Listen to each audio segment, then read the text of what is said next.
like and subscribe. Now, what is something you did once and never again? Mixed milk and orange juice because I thought it would taste like a creamsicle, not make me projectile vomit. Carolina Reaper infused gummy bear. I almost called for an ambulance. Legitimately thought I was going to die covered in sweat, and vomit. Take us through the timeline here. Was the mass exodus of bodily fluids instantaneous or delayed over time? The moment it hit my tongue I knew I was in deep. It was extremely hot and nothing relieved it. I was sweating from every skin cell. My ears were sweating. My soul was sweating. I had to chew it very quickly, but once I swallowed it the real fear set in. As soon as it was down I realized there was only one of two ways it was coming back out, and I chose poorly. If you've never felt your body digest something in real time, it is a little unnerving. I could physically feel it travel to my stomach. Once there everything was kind of a blur. Side note, do not pound water to relieve the heat, because you will turn into a geyser of Carolina Reaper water from your mouth and nose. I staggered to the restroom on the verge of tears, not because it was so hot, but because I knew I made a big-effing mistake. My body temp was so high I was stripping clothes off me as I made it to the stall. Mind you, I was at work, so there was this pile of clothes like someone struck down a GD outside of the stall. I have to wear boots with my work clothes, so there I'm sweating like a warthog, weeping, shitting and moaning on the toilet in nothing but socks and boots. I was delirious. Time lost all meaning. I was hearing colors, seeing sounds. I was leaning on all the walls, soaking them with sweat and fear. I was so sweaty I slid around the seat, smearing shawl over my cheeks and the seat, making it even more slippery. At the peak of vomiting through my legs and crapping and sliding around in a mixture of sweat and shame, I was preparing to scream for someone to call 911, and it just point stopped. Like my body was just shutting down nerve endings because it knew my time was up. I started to cool down. Eventually all my body fluids stopped coming out. I composed myself, washed my A out in the sink, like a refine animal, and went to lay down. Some Tums really helped me recover, but holy sh was that an experience. It was almost cathartic, like a near-death experience. If I'm ever in that position again I would make myself puke to keep it from digesting. When I was 10-ish years old I knew about sexual things, and when you find smutty magazines and porno mags you grow up believing that you're gonna have sex all the time with every random person. After shaving what small pubes I had, I rubbed toothpaste all over thinking, yeah, the girls will like this. Did I think it'd taste better? Smell better? I have no idea. All I know is it stung. I had a cool mint dick for hours. Mayo children are a treasure. They are so dumb. The first time I came I was scared I'd get pregnant. I was 12. I was certain I was pregnant after kissing a boy for the first time, and that everyone would know. I was around 6 to 8. I prayed God he would make it, so kisses don't cause pregnancy. So you're welcome everyone. Put pizza wrapped in foil in the microwave when I was 10 thinking it will warm up quicker. It surely did by lighting on fire 3 seconds after I turned it on. Hiking through jungles. They look so beautiful in movies. In reality they are some of the most brutal hikes I've been on. Let's start with the humidity. It's so bad it drenches you to the bone, and there's no escaping it. Being under a jungle canopy is like being in a pressure cooker. The heat and humidity beats you down harder than any environment I've been in. Then there's the swarms of biting bugs, from never-ending mosquitoes, giant spiders on everything, ticks jumping on you from everywhere, and colonies of aggressive fire ants crisscrossing the trails. You can expect to have more bug bites than you thought possible to survive. Yeah, F everything about that. I'll take my temperate forests. Thanks. Of all the mentioned above, rainforest ticks are the worst by far. They are not your friendly regular dog ticks. These jungle cousins are as small as a grain of sand, like half a millimeter, and they love human blood, so they hop on you when passing by tall grass or ground plants. Point generally don't biting on your arm or leg, but crawl into your most inner parts like groin, or armpit and nest there. You can't see them, and by the time you notice, it's way too late. After the F's got their way into you, you got to clean yourself with gasoline to remove them, and wait weeks for the bite to heal. Oh, and they also carry diseases. Went to Times Square for New Year's Eve in New York City. I live in New York City and I figured it was the kind of thing I wanted to see, but didn't need to see again. Went in 2000, when I was 18. Got there 11 AM. and stayed for 13 hours in the freezing cold, but with close spots to the bull drop and scream. I'm glad I did it. I'm also glad I've never done it again. I used to live right next to where the bull would drop, so I would go out on the fire escape and watch it from there every year. Got some booing from the crowd, but it was nice to see the event. Wouldn't go out of my way to see it again though. They booed you for being able to watch it from the fire escape. People are stupid, man. WTH. Not paying attention to currents when swimming in the sea and going anyway when there's a red flag and no guard. Dumbest shiver. I was with my two brothers and my father, happily splashing around. Suddenly we turn around and the shore just got very far away. So we start swimming back, but the sea is stronger than you. If you stop 5 seconds to catch your breath, you lose the progress you did during the last minute, and that's precious. I was young, so I don't remember it as a legit life-threatening situation, but my brothers and dad still got chills when talking about it. For anyone that doesn't know, always make sure you swim parallel to the shore, not towards it. Did heroin for the first time and wasn't into the sensation at all. The same roommate that talked me into heroin talked me into smoking some crack to even out. Luckily I wasn't a fan of either and never did either ever again. Jumped out of a perfectly functional airplane 45 years ago. DB Cooper, is that you? Removing paint from a table. I still need to finish sanding the thing, but that was a nightmare. Who paints a table with like 30 coats? 29 different owners, all of whom were smart enough to just paint over the last one, rather than spend a week sanding off the 28 coats before them. Assume the green stuff on the sushi tray was avocado. I'm sure several first-time sushi eaters thought the same. I know I did. Spray deodorant on my ass to cover up the smell of my farting point. I was 6. Once that spray hit my bullet hole, the burning began. This year I tried to use spray deodorant on my head to keep my scalp from sweating. I'm 26. It didn't work and it just made my hair grungy and water resistant. I showered multiple times a day and it still took a week to get back to normal. The 6why/o logic behind your decision is honestly the funniest part. Stayed at a bed and breakfast. I'm not social enough to socialize with people during breakfast. Same.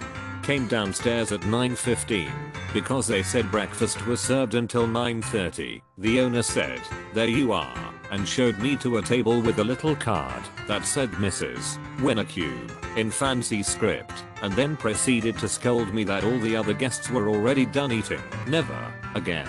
I've never stayed at a B&B, and after reading this, I don't think I want to.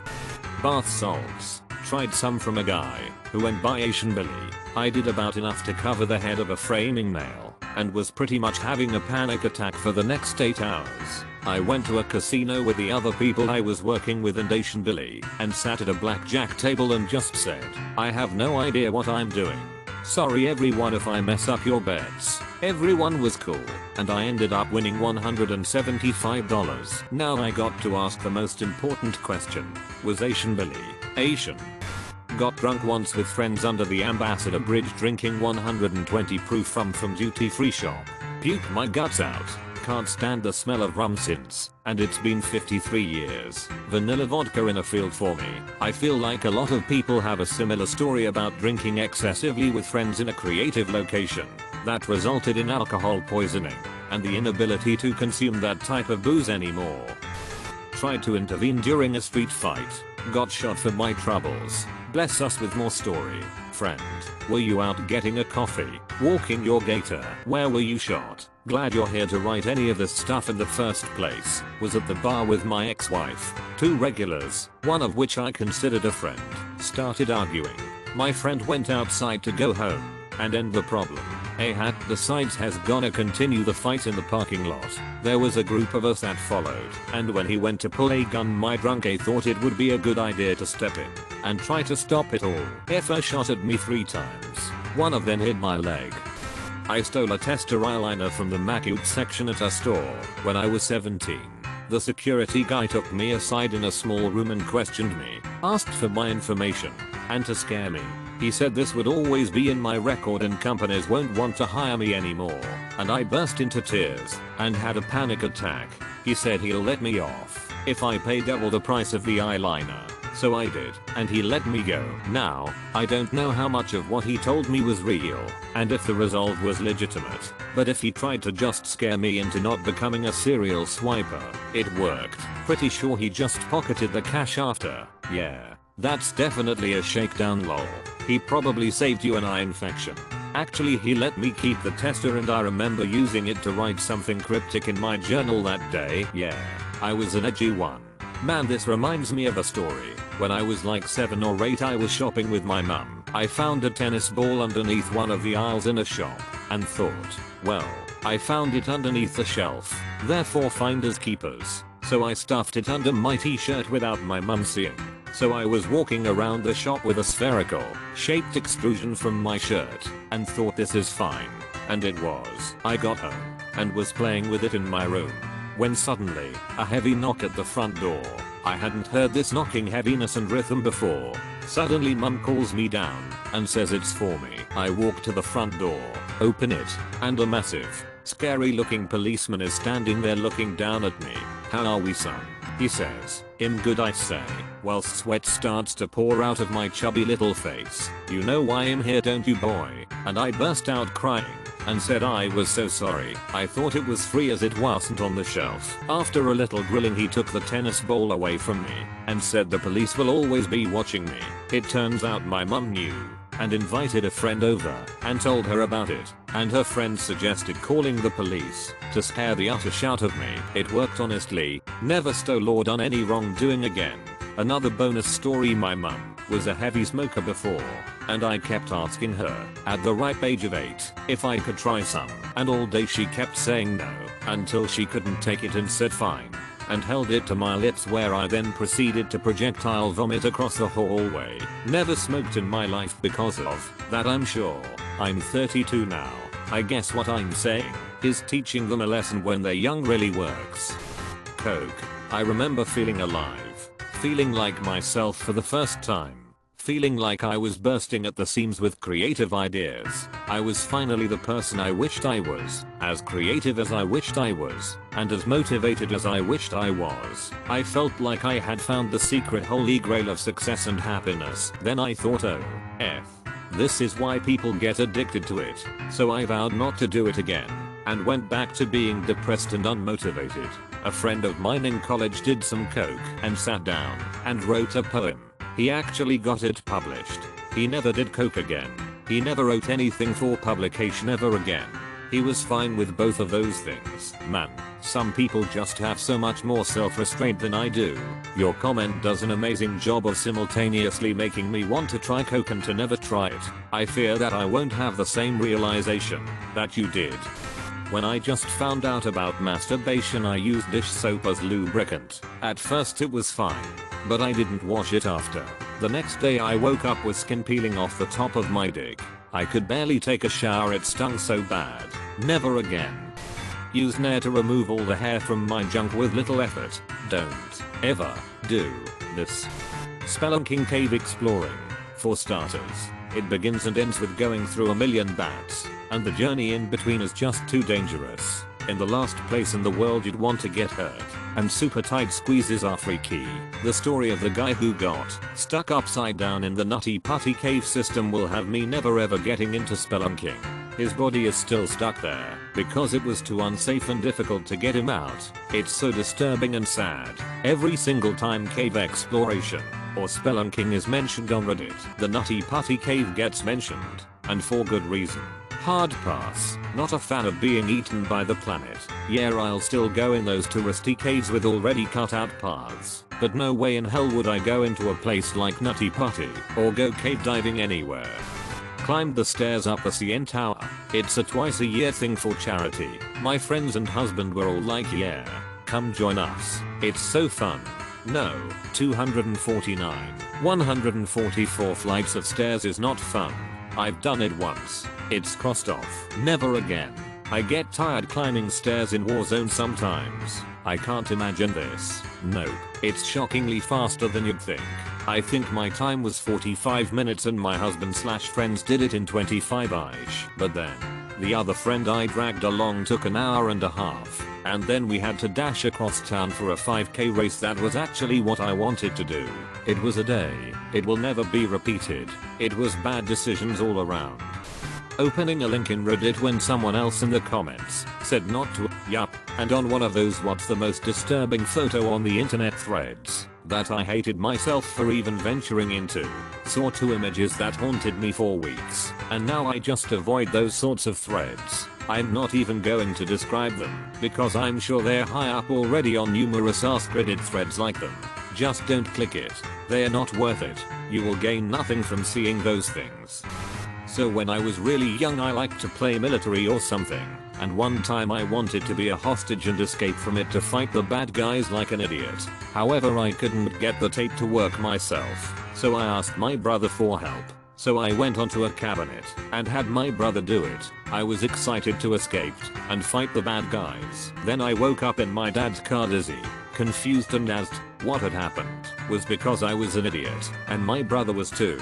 I was tied up on top of the cabinet, so when I wanted to get down I basically faceplanted so hard my mom said it looked like I got murdered. I amazingly only had a broken nose, so I never played hostage again. I was a stupid kid. Poor mother, OMG, haha. You were so young your brother was able to convince you it was your idea. When I was a kid, my neighbor invited me to hang out with his new friend from school. He brought us about a mile across farm fields to a house he enjoyed stalking behind and watching for hours. Never saw him again, but always wondered if it caught up with him. Skydive. Nope, didn't help with my fear of heights. I just went to an open sea scuba diving course. We had a woman that was with us that was afraid of the ocean and being submerged in water. She said this is what she wanted to do to get over her fear. She got in the gear, got to the end of the boat, jumped in, then immediately and calmly said, "Get me back on the boat." Back on the boat. Cool as a cucumber, she took off her gear and was like, nope, not doing it. Top 3 scariest moments of my life right there. She grabbed a water and a power bar and calmly waited for the course to finish and for the boat to take us all back. Respect to her. Always nice to see a person confront their limits and then respect them. Salvia.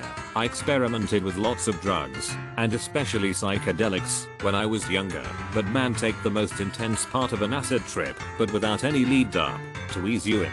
So you go from stone cold sober to tripping balls in seconds. The trip only lasts for 5 minutes, but you spend the next couple of hours playing catch up with your brain trying to make sense of things. And you better make sure you're with people you trust, because I could have easily walked right off my balcony without thinking twice about it. Same.